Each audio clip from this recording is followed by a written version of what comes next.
فلا صدق ولا صلى ولكن كذب وتولى ثم ذهب إلى أهله يتمطى أولى لك فأولى ثم أولى لك فأولى. مگر اس نے نہ سچ مانا اور نہ نماز پڑھی، بلکہ جھٹلایا اور پلٹ گیا، پھر اکڑتا ہوا اپنے گھر والوں کی طرف چل دیا. یہ روش تیرے ہی لیے سزاوار ہے اور تجھی کو زیب دیتی ہے. ہاں یہ روش تیرے ہی لیے سزاوار ہے اور تجھی کو زیب دیتی ہے. چل دیا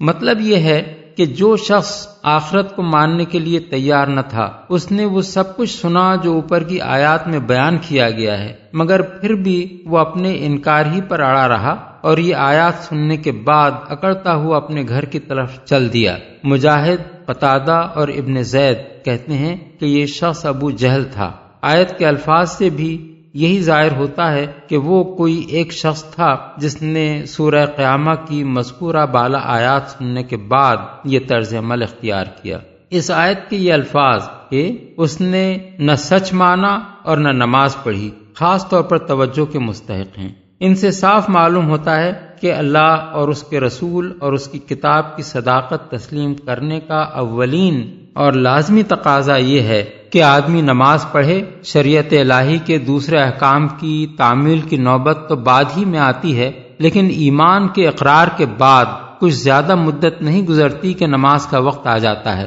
اور اسی وقت یہ معلوم ہو جاتا ہے کہ آدمی نے زبان سے جس چیز کے ماننے کا اقرار کیا ہے وہ واقعی اس کے دل کی آواز ہے یا محض ایک ہوا ہے جو اس نے چند الفاظ کی شکل میں منہ سے نکال دی ہے. زیب دیتی ہے. مفسرین نے اولا لکا کے متعدد معنی بیان کیے ہیں. تف ہے تجھ پر، ہلاکت ہے تیرے لیے، خرابی یا تباہی یا کمبختی ہے تیرے لیے. لیکن ہمارے نزدیک موقع و محل کے لحاظ سے اس کا مناسب ترین مفہوم وہ ہے جو حافظ ابن کثیر نے اپنی تفسیر میں بیان کیا ہے کہ جب تو اپنے خالق سے کفر کرنے کی جرت کر چکا ہے تو پھر تجھ جیسے آدمی کو یہی چال زیب دیتی ہے جو تو چل رہا ہے. یہ اسی طرح کا طنزیہ کلام ہے جیسے قرآن مجید میں ایک اور جگہ فرمایا گیا ہے کہ دوزخ میں عذاب دیتے ہوئے مجرم انسان سے کہا جائے گا کہ ذق انکا انت العزیز الکریم، یعنی لے چک اس کا مزہ، بڑا زبردست عزت دار آدمی ہے تو. سورہ الدخان آیت 49. أَيَحْسَبُ الْإِنسَانُ أَن يُتْرَكَ سُدًى أَلَمْ يَكُ نُطْفَةً مِّن مَّنِيٍّ يُمْنَىٰ ثُمَّ كَانَ عَلَقَةً فَخَلَقَ فَسَوَّىٰ فَجَعَلَ مِنْهُ الزَّوْجَيْنِ الذَّكَرَ وَالْأُنثَىٰ أَلَيْسَ ذَلِكَ بِقَادِرٍ عَلَىٰ أَن يُحْيِيَ الْمَوْتَىٰ. کیا انسان نے یہ سمجھ رکھا ہے کہ وہ یوں ہی محمل چھوڑ دیا جائے گا؟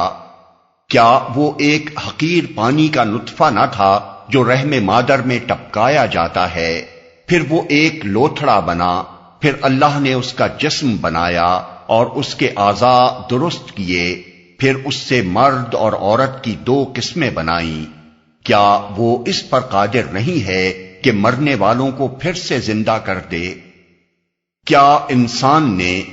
اب کلام کو ختم کرتے ہوئے اسی مضمون کا اعادہ کیا جا رہا ہے جس سے کلام کا آغاز کیا گیا تھا، یعنی زندگی بعد موت ضروری بھی ہے اور ممکن بھی. محمل چھوڑ دیا جائے گا.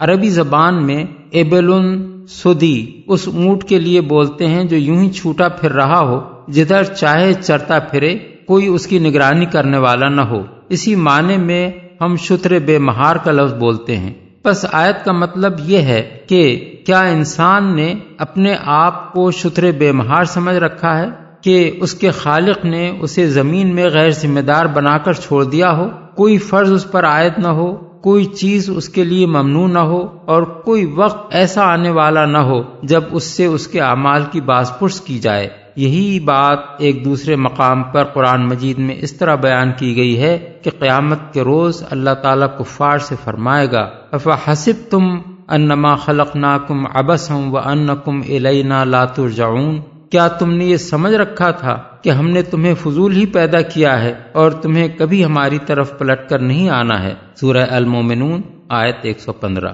ان دونوں مقامات پر زندگی بعد موت کے واجب ہونے کی دلیل سوال کی شکل میں پیش کی گئی ہے۔ سوال کا مطلب یہ ہے کہ کیا واقعی تم نے اپنے آپ کو جانور سمجھ رکھا ہے؟ کیا تمہیں اپنے اور جانور میں یہ کھلا فرق نظر نہیں آتا کہ وہ بے اختیار ہے اور تم با اختیار؟ اس کے افعال میں اخلاقی حسن و قبح کا سوال پیدا نہیں ہوتا اور تمہارے افعال میں یہ سوال لازماً پیدا ہوتا ہے۔ پھر تم نے اپنے متعلق یہ کیسے سمجھ لیا کہ جس طرح جانور غیر ذمہ دار اور غیر جواب دہ ہے، اسی طرح تم بھی ہو؟ جانور کے دوبارہ زندہ کر کے نہ اٹھائے جانے کی معقول وجہ تو سمجھ میں آتی ہے کہ اس نے صرف اپنی جبلت کے لگے بندھے تقاضے پورے کیے ہیں، اپنی عقل سے کام لے کر کوئی فلسفہ تصنیف نہیں کیا، کوئی مذہب ایجاد نہیں کیا، کسی کو معبود نہیں بنایا، نہ خود کسی کا معبود بنا، کوئی کام ایسا نہیں کیا جسے نیک یا بد کہا جا سکتا ہو، کوئی اچھی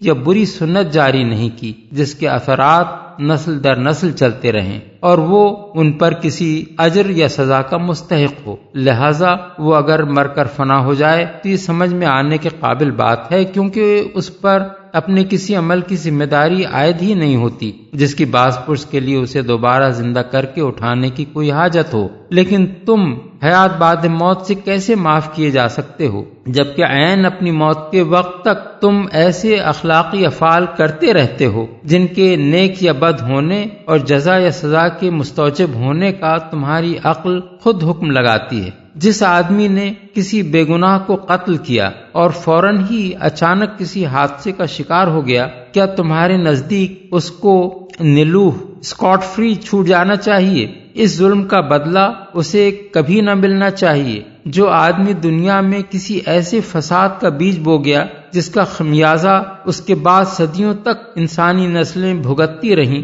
کیا تمہاری عقل واقعی اس بات پر مطمئن ہے کہ اسے بھی کسی بھونگے یا ٹڈے کی طرح مر کر فنا ہو جانا چاہیے اور کبھی اٹھ کر اپنے ان کرتوتوں کی جواب دہی نہیں کرنی چاہیے جن کی بدولت ہزاروں لاکھوں انسانوں کی زندگیاں خراب ہوئیں؟ جس آدمی نے عمر بھر حق و انصاف اور خیر و صلاح کے لیے اپنی جان لڑائی ہو اور جیتے جی مصیبتیں ہی بھگتتا رہا ہو، کیا تمہارے خیال میں وہ بھی حشرات الارض ہی کی قسم کی کوئی مخلوق ہے جسے اپنے اس عمل کی جزا پانے کا کوئی حق نہیں ہے؟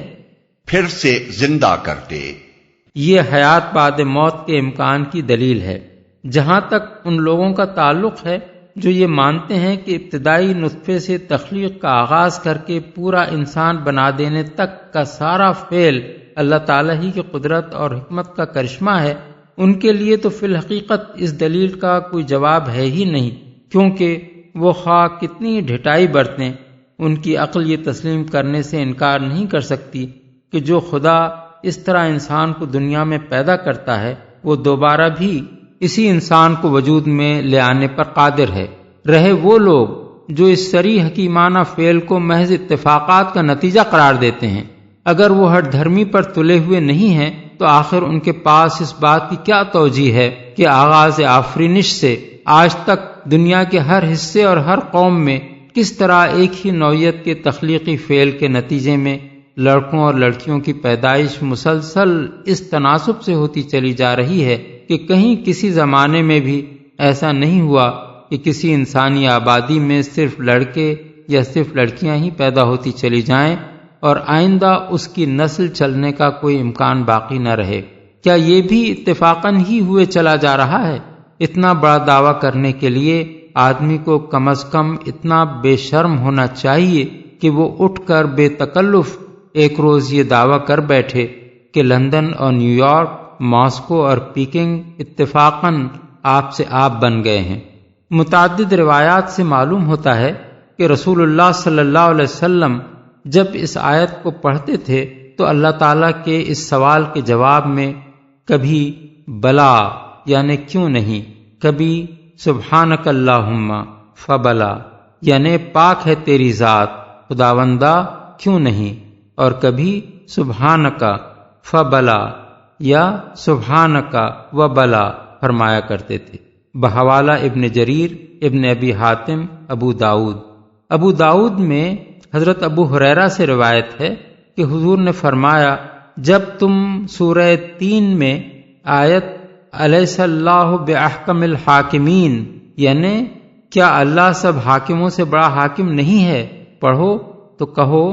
بلا وانا علی ذالک من الشاہدین، یعنی کیوں نہیں، میں اس پر گواہی دینے والوں میں سے ہوں۔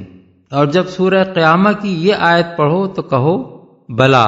اور جب سورہ مرسلات کی آیت فَبِأَيِّ حَدِيثٍ بَعْدَهُ يُؤْمِنُونَ یعنی اس قرآن کے بعد یہ لوگ اور کس بات پر ایمان لائیں گے پڑھو تو کہو آمنا باللہ، یعنی ہم اللہ پر ایمان لائے۔ اسی مضمون کی روایات امام احمد، ترمذی، ابن المنذر، ابن مردویہ، بیہقی اور حاکم نے بھی نقل کی ہیں۔